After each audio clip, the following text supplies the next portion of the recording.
Welcome back to You Don't Know Her, the Mindset Podcast, all about creating the best life for yourself, one by design, not by default. And today, I'm absolutely delighted to be welcoming back for the second time, Amaan Rashid. Amaan, how are you Hey, doing? hello again. Good to see you. I wanted to bring you back on so soon because from our last chat, we could have talked for hours, I'm sure, about everything we were Yeah, getting I'm a super talker. into. Absolutely, and there's nothing wrong with that at all. So, I am very keen on kind of just picking straight back up from there on where we left it. Sure We thing. just started knocking on the Star Wars door, and that's a door that I'm very keen on because I think Star Wars is such an amazing franchise, and it's obviously had a recent trilogy again, in recent years, and and that was one of the films that had such a massive, it was almost the first film that, or one of the first films that needs a spoiler warning because the kind of twist at the end of that first Star Wars film, the that I'm sure everyone knows is so cool that I'm sure in 1977 or whenever it was really Yeah. cool for audiences. But yeah, so Star Wars as a franchise, as a film, as a film, is it something that you really respect, and is it something that you think, wow, look what's possible, and a source of inspiration for yourself? Yeah, that's there's a lot of multifaceted things. One thing I gotta correct you on is the twist is in the second one, The Empire Strikes Oh, Back. is it? Sorry, I do Yeah, apologize. I do I didn't apologize. want the Star Wars fans in To attack me. the in the audience to start correcting you and commenting you. Yeah, the twist is Empire Strikes Back number two. You're right. You are correct. Sorry about It's all right. that. But no, yeah, people don't realize people. It's been such a long time since Star Wars has been out that Hmm. people really underestimate how much of an impact it had. Because Hollywood blockbuster films weren't a thing until like Jaws and Star Wars, and they were huge. Hmm. Like, and so I'm trying not to go into too much detail, but I'll keep it something as simple like, as this. When Star Wars first came out, Fox didn't believe in it so much Hmm. that they gave George Lucas all the merchandising rights to Star Wars, which we laugh at now. But back then, people really underestimated how much Yeah, that was money that was gonna make. that's Like, here's a unbelievable. fun fact for you. Like, Frozen made 1 billion at Hmm. the box office, Yeah. but they've made 3 billion alone in the merchandising. Wow. So yeah, Yeah. that movie changed the whole industry.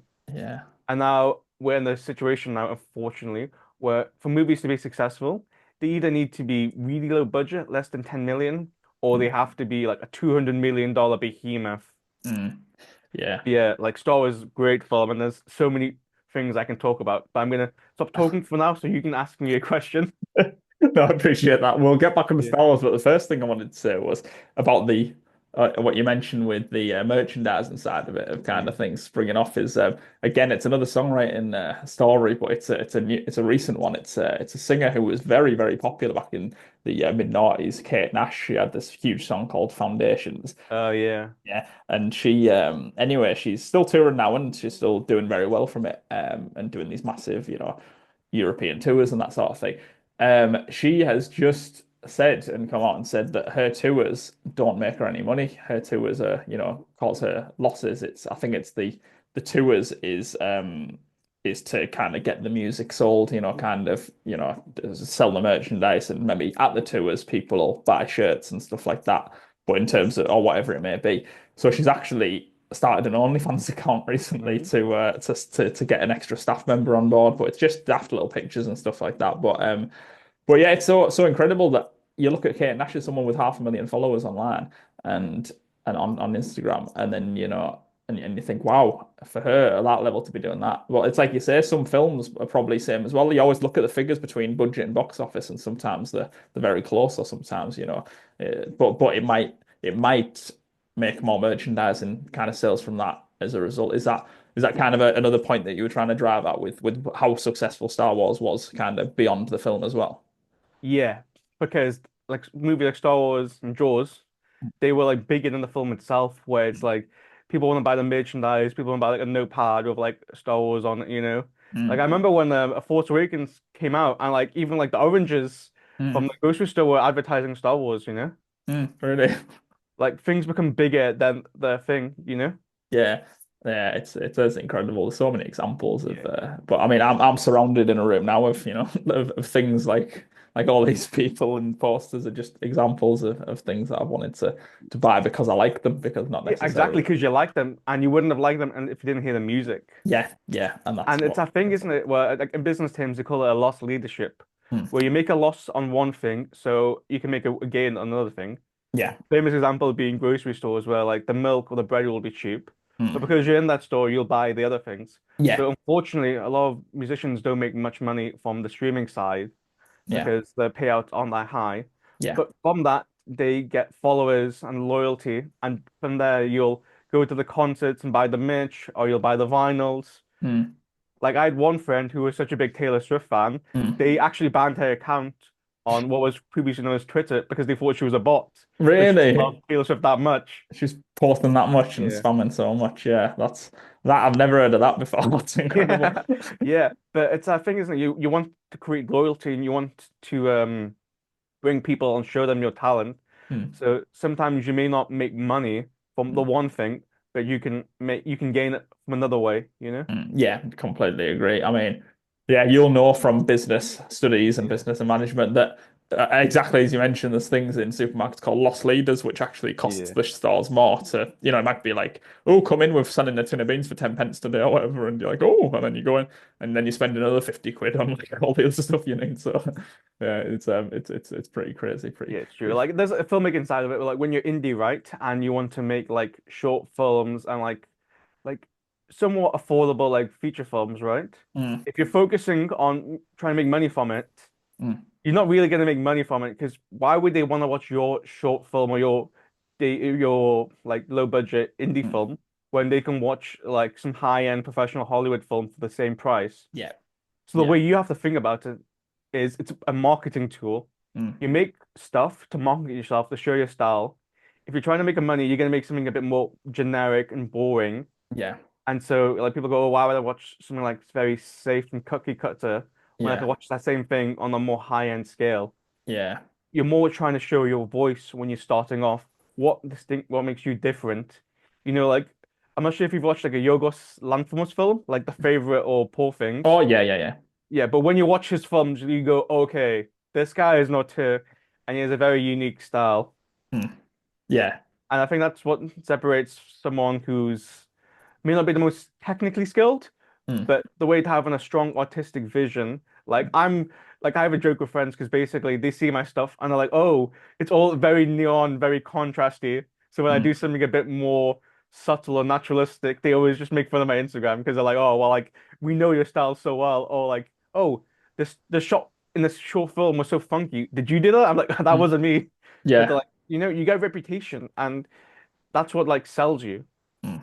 Yeah, that's so true. I mean, to pick you up on obviously the indie side of it, Yeah. I think the best example of that was Saw, because that was an indie film to start That's with, a great wasn't it? one by James Wan, yeah. Yeah, and then from that it was so low budget, wasn't it, the indie film? And I think it then was less than $1 million, yeah. was it? Yeah. And then that's exploded into probably an industry just defining film, really, of kind of horror as a genre now. I think loads of studio and production houses are looking into that genre because I think it's just not actually going to cost that money and that much money, and it's going to potentially make us this much. So, Oh, you've brought a great topic up because I could mm, spend a whole podcast just about the horror film industry mm, itself. mm, But horror is one of the only few genres that doesn't actually flop. It's mm. always consistently doing well throughout the year. Oh, Most really? blockbusters have to be made and released. So most blockbusters have to be released during summer because that's the biggest time to make your money. Mm, Horror films can be released, funnily enough, most times throughout the year and mm. still be successful Really? because they're Wow. so affordable to make and you can do things well on a low budget. Mm, Like you mentioned Saw, most mm, of the most famous horror films when you think about them, are affordable. Halloween was a low budget film. The mm, Texas Chainsaw Massacre was a low budget film. mm. And these are some of the most iconic films of all time. Yeah. There's a whole industry just catered to horror film. So there's a production company called Blumhouse Productions. Mm, They've done like I think they've done the Paranormal Activity movies, mm. other styles of genre, even Get Out as well. Mm. What Great film. Jason Blum said himself was, if we make like 5 films, Mm, only one of them has to be successful to pay for all the rest of the films. yeah. Yeah. So when you make Paranormal Activity and like 4 other films, if those 4 flop, Paranormal Activity has made so much money for what it's cost Hmm. that they've basically covered all their expenses. That's so yeah, that's I've not heard that, but that's it makes me think of the fact that Amazon Studios put up four horrors at the same time. I think either last year or the year before, and I think they probably did that to just think, right, let's see if any of these four bite with an audience. Let's see what they think, you know. And then I don't know if they did. I don't think any of them really became massive films or anything like that. But yeah, it's an interesting tactic But to that's a think. great thing, isn't it? They don't have to be massive to be successful. They just have to make their money back. Yeah, yeah, and if it draws people into Amazon Studios, because there's been some great films on there I've seen that I think, oh wow, like and that might make people think, oh, I'm going to sign up to this service. You know, after you get your free trial or whatever, Exactly. and you'll think, yeah, you'll go for the subs. But yeah, yeah. So I mean, like you say, there's so much about horror, and we've not even mentioned things like the Blair Witch Project. Oh no, Oh, did we we mention were it? having, yeah. Yeah, and but these that's again just like handheld foot or Cloverfield, you know, as well, things like that, I Yeah. think. And I actually wanted to mention about Get Out as well, because it's Jordan Peele on Get Out, isn't it? It is. Yeah, and he's a comedy actor, isn't he, before horror? But I Yeah. think it shows you that it's all story because I've loved his sketch shows growing up, the Key and Peele stuff. Um, but but he's transitioned that from, you know, I'm really good at this kind of comedy thing, but I can make it work on a feature film like horror thing as well. Do you see that yourself in kind of filmmaking of thinking if someone's good in one genre, they can apply that to another as well? Well, it's all a transferable skill, isn't it? Mm, Like there's a really funny scene in the opening of Social Network mm, when Mark Zuckerberg's talking to his girlfriend, mm, and he's like, "Oh, my friend made £300,000 during the summer," and she's like, "How is that possible?" Well, he likes meteorology, and like, mm, how does that relate? Well, if you know meteorology, you know the weather, and if you know the weather, you can figure out what the oil prices are going to be and make mm. money from that. Oh So it's wow. like that with filmmaking. Like a lot of a famous example is like actors turn directors. Mm, The reason why they can transition so successfully is as an actor, mm, they know how to speak to an actor, how to get the best performance from them, what they're looking for, mm. and then they can transfer that skill to a directing role. Yeah, Yeah, I yeah. think it's all transferable skills. Like I love it like someone like Matthew McConaughey who's gone from rom-coms to more serious films. Mm, yeah. Or like there's a actor, I can't remember his name now. He was in Friends, but he's gone from an actor now to a DP Okay. because he loved seeing the camera operator do their work in his TV show Sneaky Pete. Okay. All right. It's not David Schwimmer, is it? It's not one of the main cast. No, Yeah, no. I want to say his name's Paul something, Okay, and right. you can add the correction in Yeah, the the description. I'll have a look post-production. afterwards and see who it Yeah, is.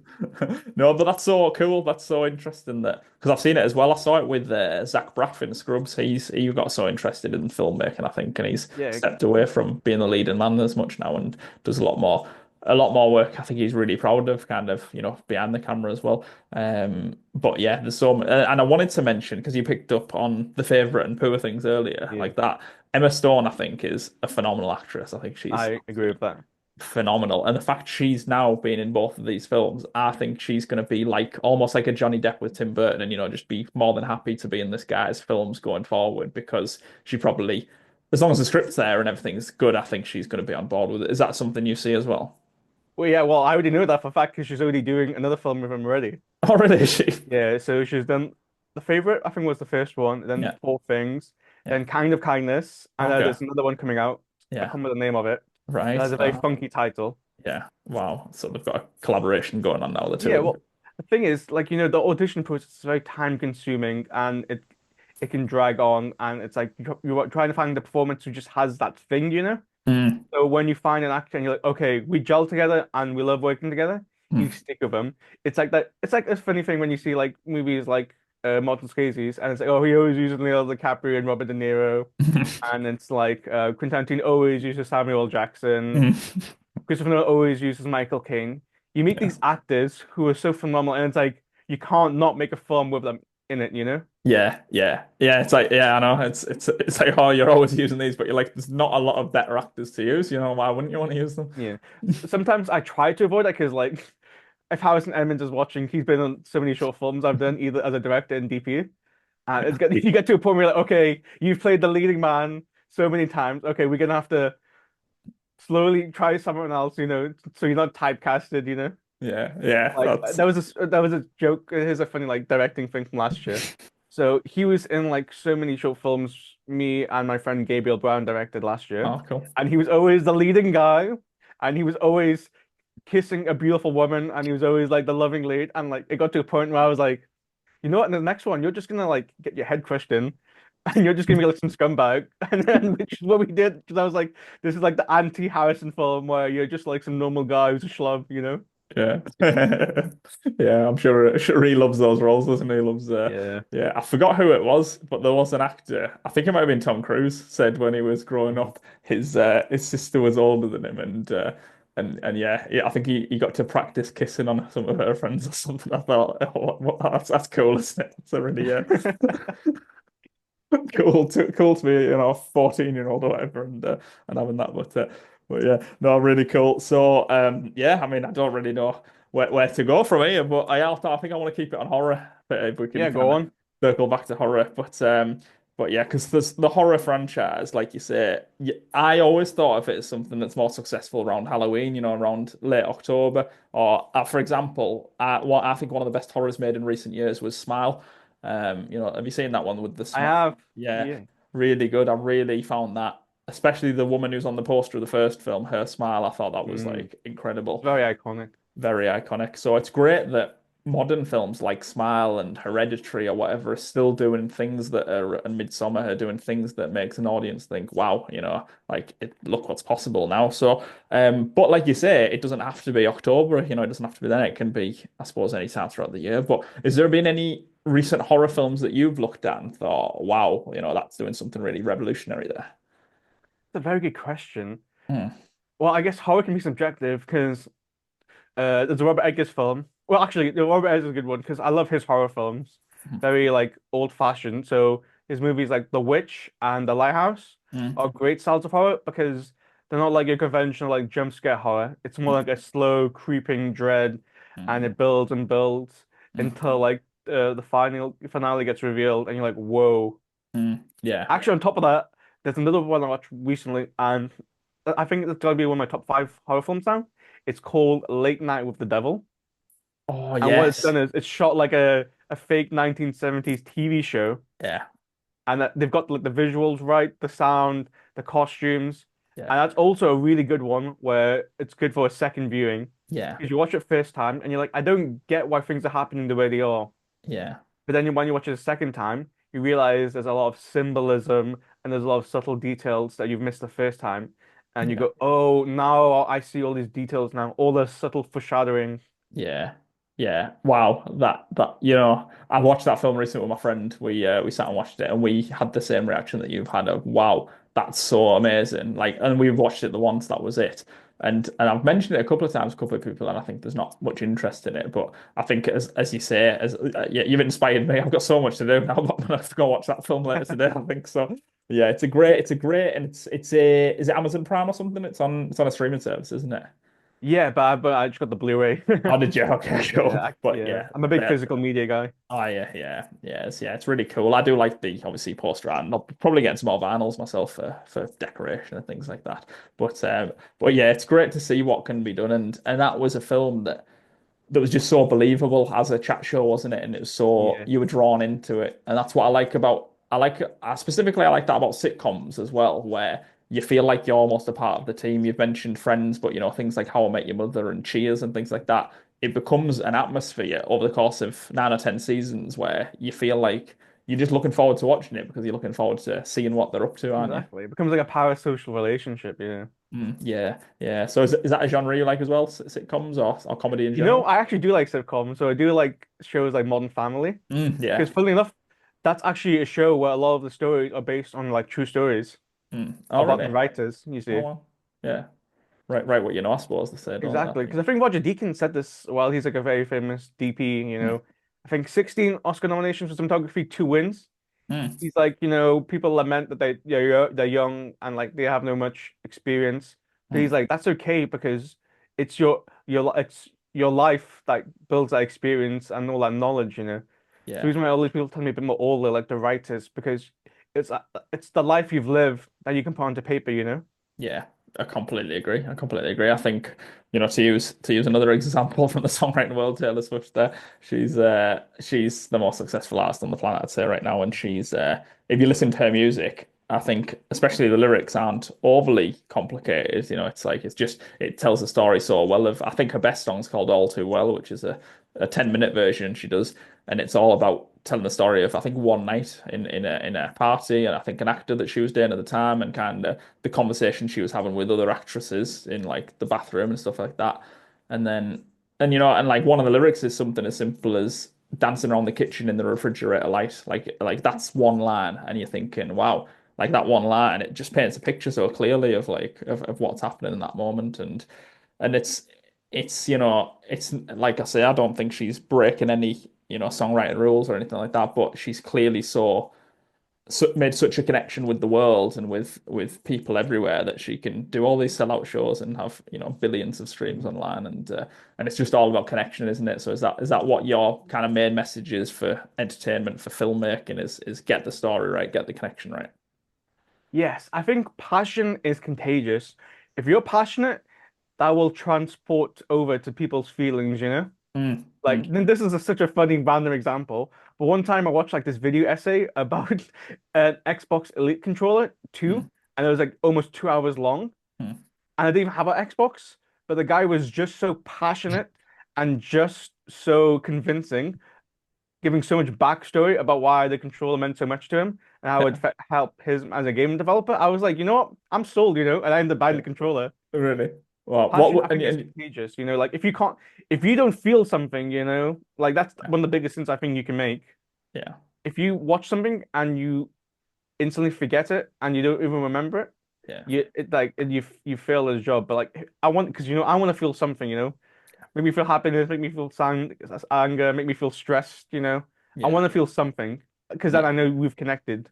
Yeah, completely agree. Completely agree. I think one of the big things about cinema for me is and it can be very affordable, very cheap. It's great, a day out or a night out, isn't it, to go to the cinema? But the actual atmosphere of cinema is it just and they put this on where I go, they put a little advertisement to say, lose yourself in cinema or whatever, and it's like that kind of thing. Because you're in a dark room, or it's lit just right and the surround sound's amazing, and you're kind of there and you're just in the story. But what I'm seeing, especially over in America, what I'm hearing, I don't know if you're aware of this, they've got some screens in America where you can go in to text on your phone. Like you can watch the film in the background whilst you text on your phone. They've made screens available for that. And I just think, what's the point of that? You might as well just stay home and text on your phone. Do you know what I mean? It's true, and it's one of those things where it's like if you're texting on the phone, it means you're not interested. Yeah. Like I Yeah. remember someone gave a great show once about the Harry Potter films, where they're like all the kids were screaming and shouting and like being annoying before the film started, and as soon as the film started, instant silence. Everyone was Mm, so focused on the TV, yeah. Yeah. because the story was so intriguing and everyone was so full of wonder and amazement. It's Yeah. like they didn't want to go on their phones. Yeah, I completely agree. Well, I think you've left it at a lovely point because I think Harry Potter can be the next episode when we get you on in the future. But no, that's an amazing chat again, Amaan. It was loads of real good insight to me as well, especially. So I It was my hope that pleasure. other Thanks for having me people. on board. You're very welcome. So one more time, final question: where can the people find you if they want to see more of you? So the best way to find me is just on my Instagram account, Amaan.r. I post a lot of like my previous work, what I'm working on currently, and just portfolio work. Amazing, amazing, perfect. I'll link that in the description below. So please check that out if you want to see more of Amaan. But yes, thank you very much, and until next time, take care. All right, take care.